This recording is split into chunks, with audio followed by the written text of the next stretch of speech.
सबसे शक्तिशाली भाषा वो है जिसमें एक भी शब्द नहीं होता। एक ऐसी भाषा जो पूरी दुनिया समझती है, लेकिन जिसे स्कूलों में पढ़ाया नहीं जाता। आज हम इसी खामोशी की दुनिया की गहराई में उतरेंगे और इसकी सबसे कलात्मक अभिव्यक्ति यानी मूक अभिनय या माइम को समझेंगे। हमारी ये पड़ताल आधारित है साहित्यकार और पत्रकार अजामिल के एक लेख पर। इसका शीर्षक है खामोशी की भाषा और रंगमंच, मूक अभिनय का जीवन दर्शन। और आज हमारा मिशन एक बहुत बड़ी गलतफहमी को दूर करना है। हम्म। वो गलतफहमी कि मूक अभिनय पश्चिम से आई एक कला है। हम देखेंगे कि इसकी जड़ें असल में कहाँ हैं, ये आज भारत में कैसे सांस ले रही है और इसका भविष्य क्या है। तो चलिए इसका सार निकालते हैं। हम्म। लेख की शुरुआत एक बहुत ही गहरी बात से होती है कि शब्दों से पहले संकेत थे और भाषाओं से पहले मौन। हम्म। ये सुनने में तो बहुत काव्यात्मक लगता है, हम्म। लेकिन इसका असल मतलब क्या है? क्या खामोशी का मतलब सिर्फ आवाज का न होना है? बिल्कुल नहीं। और यही इस लेख का कह सकते हैं मूल विचार है। देखिए, लेख के अनुसार खामोशी का अर्थ खालीपन नहीं, बल्कि अर्थों की सघनता है। अर्थों की सघनता। हाँ, ये वो जगह है जहाँ शब्द नाकाम हो जाते हैं या छोटे पड़ जाते हैं।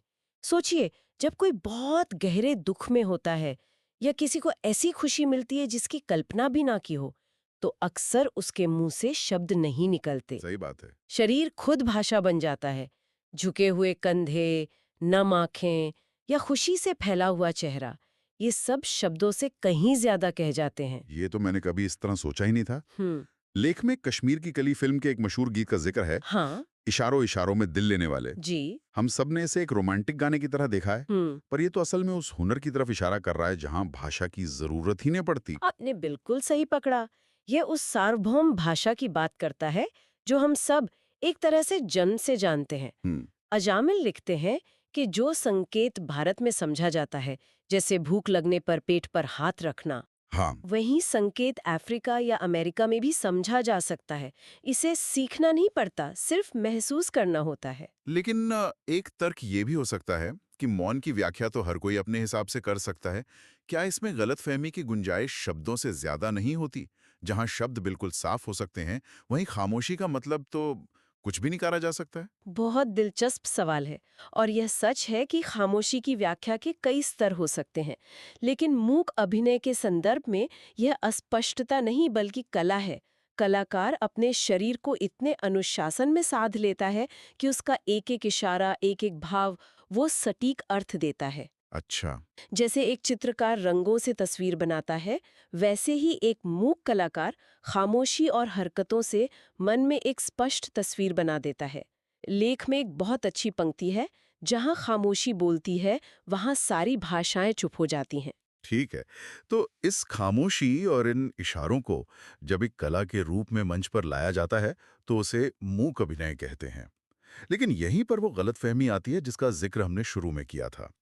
ज्यादातर लोग, और सच कहूं तो मैं भी उनमें शामिल हूं, मूक अभिनय का नाम सुनते ही चार्ली चैपलिन या सफेद चेहरे और धारीदार टी शर्ट पहने मार्शल मार्सो के बारे में सोचते हैं। हमें लगता है ये कला यूरोप से आई है। और यही वो धारणा है जिसे ये लेख सिरे से खारिज करता है। ये ऐतिहासिक रूप से पूरी तरह गलत है। इस कला की जड़ें भारत में हजारों साल गहरी हैं। एक मिनट।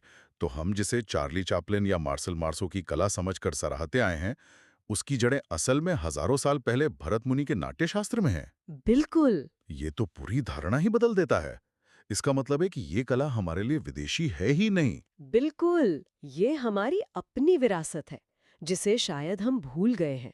देखिए, भरत मुनि के नाट्यशास्त्र में अभिनय के 4 भेद बताए गए हैं: आंगिक, वाचिक, आहार्य और सात्विक। अच्छा, इन्हें थोड़ा और समझाएंगे। आंगिक का मतलब तो शरीर से जुड़ा हुआ होगा, है ना? सही। आंगिक यानी शरीर और अंगों से किया गया अभिनय। वाचिक यानी वाणी या शब्दों का प्रयोग। आहार्य यानी वेशभूषा, मेकअप, मंच की सजावट। और सात्विक यानी मन के भावों को चेहरे पर लाना, जैसे रोना, कांपना अच्छा। या पसीना आना। मूक अभिनय इसी आंगिक अभिनय का सबसे परिष्कृत और केंद्रित रूप है। दिलचस्प बात यह है कि नाट्यशास्त्र में आंगिक अभिनय को वाचिक यानी शब्दों से कम नहीं माना गया। दोनों बराबर थे। दोनों का बराबर महत्व था। आज के मूक अभिनय ने सिर्फ वाचिक को हटाकर आंगिक को ही अपना पूरा ब्रह्मांड बना लिया है। ये कोई कमी नहीं, बल्कि एक सोचा समझा, एक शक्तिशाली कलात्मक चुनाव है।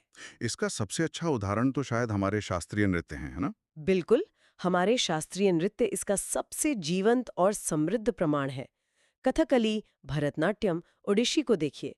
कलाकार बिना एक शब्द बोले सिर्फ आंखों, भौहों और हस्त मुद्राओं से पूरी पूरी पौराणिक कथाएं कह देते हैं। कथकली का कलाकार जब अपनी आंखों को घुमाकर रावण का क्रोध दिखाता है, या भरतनाट्यम की नृत्यांगना अपनी उंगलियों से कमल का खिलना दिखाती है, तो वहां शब्दों की जरूरत ही किसे है? सही कहा। सीता का दुख, कृष्ण की शरारत, सब कुछ बिना शब्दों के मंच पर जीवित होता है।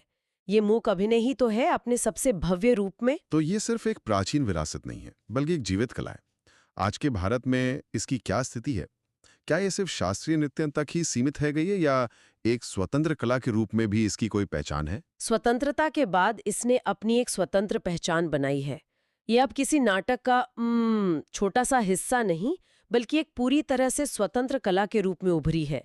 लेख के अनुसार कोलकाता इसका एक बहुत बड़ा केंद्र रहा है। कोलकाता? जी, वहां जोगेश दत्ता जैसे कलाकारों ने इसे आम लोगों तक पहुंचाया, और फिर निरंजन गोस्वामी ने इंडियन माइम थिएटर और नेशनल माइम इंस्टीट्यूट जैसे संस्थानों की स्थापना करके इसे एक अनुशासन दिया, एक अकादमिक ढांचा दिया। ये बहुत महत्वपूर्ण है, क्योंकि किसी भी कला को आगे बढ़ने के लिए संस्थानों की जरूरत होती है। लेकिन क्या इसका विषय सिर्फ मनोरंजन या पुरानी कहानियां ही हैं? नहीं, और यही आज के भारतीय मूक अभिनय की सबसे बड़ी ताकत है। इसका इस्तेमाल बहुत गंभीर और जरूरी सामाजिक विषयों पर संवाद करने के लिए किया जा रहा है। जैसे कि? लेख में जिक्र है कि एड्स जागरूकता, पर्यावरण संरक्षण, युद्ध के खिलाफ, विस्थापन का दर्द, इन जैसे मुद्दों पर मूक अभिनय ने साबित किया है कि मौन कई बार लंबे चौड़े भाषणों से ज्यादा असरदार होता है। जब एक कलाकार बिना कुछ कहे मंच पर एक पेड़ कटने का दर्द दिखाता है, तो वो सीधा दिल पर चोट करता है।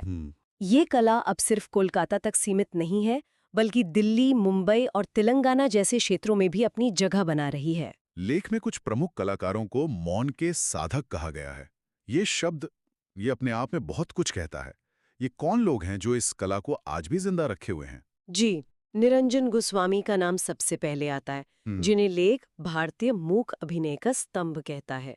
उन्हें मिले पद्मश्री और संगीत नाटक अकेडमी पुरस्कार सिर्फ उनके व्यक्तिगत सम्मान नहीं है, नहीं, बल्कि ये इस पूरी कला का सम्मान है, समाज में उसकी स्वीकृति है।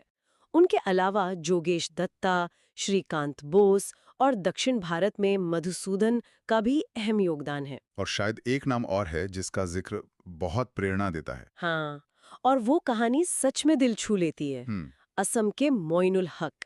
लेख बताता है कि वे बहुत कम सुविधाओं के बावजूद एक गांव में अपनी अकेडमी चला रहे हैं और इस कला को वैज्ञानिक स्तर पर सिखा रहे हैं। एक गांव में? जी, सोचिए, एक ऐसी कला जिसे बड़े शहरों में भी दर्शक मुश्किल से मिलते हैं, उसे कोई व्यक्ति एक गांव में पूरे जुनून और समर्पण से आगे बढ़ा रहा है। ये जुनून ही इस कला की असली ताकत है। ये सब सुनकर बहुत उत्साह होता है। लेकिन हम एक ऐसी दुनिया में रहते हैं जहां हर तरफ शोर है। सोशल मीडिया, न्यूज़ चैनल, हर कोई लगातार बोल रहा है। ऐसे में एक ऐसी कला जो मौन पर आधारित है, उसके सामने क्या चुनौतियां हैं? वो कैसे अपनी जगह बनाती है? चुनौती बहुत बड़ी है और लेख इस पर खुलकर बात करता है। सबसे पहली और सीधी चुनौती तो आर्थिक असुरक्षा और प्रायोजकों की कमी है। ये एक ऐसी कला है जिससे गुजारा करना बहुत मुश्किल है।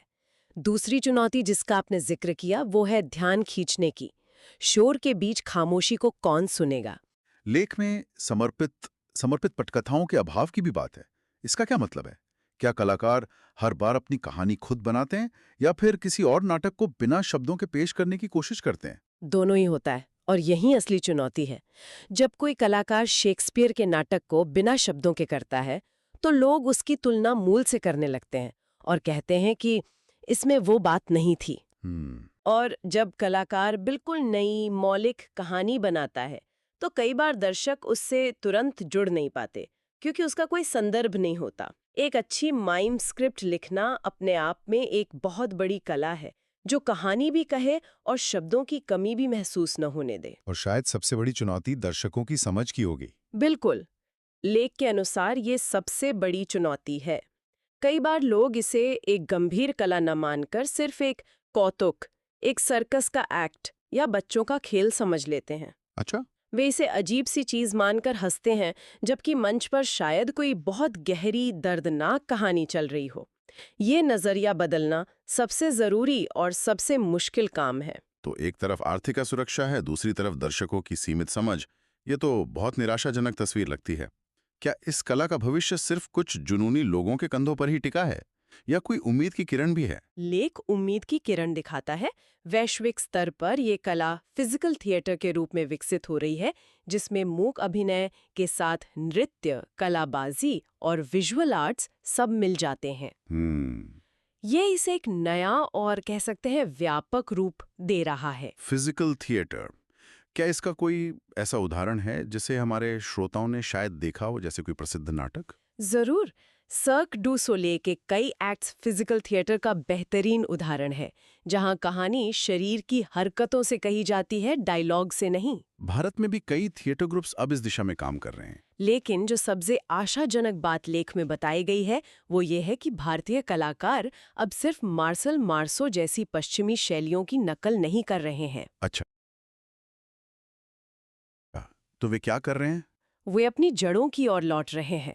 वो नाट्यशास्त्र और हमारी लोक कलाओं जैसे कि छऊ या यक्षगान, इनसे प्रेरणा लेकर भारतीय मुकाभिनय की एक नई अपनी पहचान बना रहे हैं। बहुत खूब। वे समझ गए हैं कि पश्चिम की नकल करके वो हमेशा दूसरे ही रहेंगे, लेकिन अपनी मिट्टी से जुड़कर वे कुछ मौलिक और नया बना सकते हैं जो पूरी दुनिया को हैरान कर दे। तो कुल मिलाकर ये सिर्फ एक कला नहीं है, ये जीवन को देखने का एक नजरिया है। ये हमें सिखाता है कि हर बात कहीं नहीं जाती और हर सच शोर में नहीं मिलता। लेख एक बहुत ही शक्तिशाली पंक्ति के साथ समाप्त होता है, जब शब्द थक जाते हैं तब शरीर बोलता है। और आज की इस शोर भरी दुनिया में मूक अभिनय हमें ठहरना और सुनना सिखाता है। सिर्फ कानों से नहीं, बल्कि आंखों और दिल से सुनना। ये हमें याद दिलाता है कि संवेदना की सबसे विश्वसनीय और सच्ची भाषा खामोशी ही है। जब मंच मौन होता है तो जीवन शायद सबसे साफ दिखाई देता है। और इसी विचार के साथ हम श्रोताओं के लिए सोचने के लिए एक सवाल छोड़ जाते हैं। जिस तरह मंच पर मौन होने पर कहानी सबसे साफ दिखाई देती है, क्या हमारी अपनी जिंदगी में भी कोई ऐसी सच्चाई या कोई ऐसा एहसास है जिसे हम रोजमर्रा के शब्दों और शोर के नीचे दबा रहे हैं और सुन या देख नहीं पा रहे?